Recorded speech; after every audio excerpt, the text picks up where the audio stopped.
ফ্যাসিবাদী দল আওয়ামী লীগের সাথে কোনো আপোষ নয়, অন্য কাউকে আপোষ করতে দেওয়া হবে না বলে হুঁশিয়ারি দিয়েছেন বিএনপির স্থায়ী কমিটির সদস্য নজরুল ইসলাম খান। তার অভিযোগ, ভাবমূর্তি ক্ষুণ্ণ করতে বিএনপির বিরুদ্ধে একটি মহল অপপ্রচার চালাচ্ছে। সকালে জাতীয় প্রেস ক্লাবে এক অনুষ্ঠানে তিনি এসব কথা বলেন। বিএনপির এই নেতা বলেন, গণতন্ত্র প্রতিষ্ঠার জন্য মানুষ জীবন দিয়েছে, জনগণের এই আকাঙ্ক্ষা অন্তর্বর্তী সরকারকে পূরণ করতে হবে। তিনি বলেন, নির্বাচন কমিশন ও ঐকমত্য কমিশনের প্রস্তুতিও প্রায় শেষ। তাহলে ডিসেম্বরের মধ্যে নির্বাচন হতে বাধা কোথায়, তা অন্তর্বর্তী সরকারকে পরিষ্কার করতে হবে। নির্বাচন কমিশন বলছে তারা জুন মাসের মধ্যে নির্বাচন করার জন্য প্রস্তুত হয়ে যাবে। তাহলে আপনি নির্বাচন ডিসেম্বরের মধ্যে করতে বাধাটা কোথায়?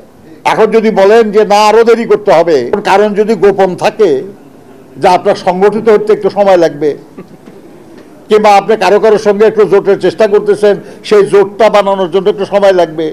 আবার যে তরুণ প্রজন্ম আজ পর্যন্ত ভোটই দিতে পারে নাই, এবং দেশে একটা নির্বাচিত সরকার কায়েম হওয়ার মাধ্যমে দেশের রাজনীতি, দেশের অর্থনীতি, যে সমাজ আরো সংগঠিত এবং সক্ষম হওয়ার যে সুযোগ, সেটা থেকে বঞ্চিত রাখবেন।